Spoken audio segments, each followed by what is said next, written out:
جون میده برای قیمه، برای زرش پلو یا کنار هر غذایی که دوست داری میتونی بذاری. بعد جالبیش میدونی کجاست؟ 3-4 روز قبل از مهمونی هم میتونی اینا رو درست کنی و بذاری تو یخچال، تو کانتر آشپزخونه، هیچ چیش نمیشه. این خلال سیب زمینی شرکتیه.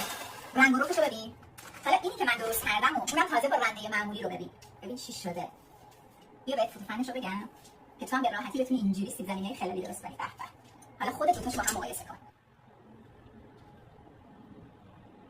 سیب زمینی رو باید توی یه کاسه‌ای که پر از آب سرده ما خلالی خیلی ریز بکنیم. من از این رنده‌های آلمانی استفاده می‌کنم. اگر نداشتید از این مدل رنده‌ها که ارزون هم هست از این استفاده کنید. اگه این دو تا هم نبود از قسمت درشت رنده معمولیتون استفاده کنید. ولی یادتون باشه سیب زمینی رو از بالا به پایین، نه که برید بالا بیاید پایین واسه خودتون، از بالا به پایین پشت سر هم توی آب سرد رنده کنید.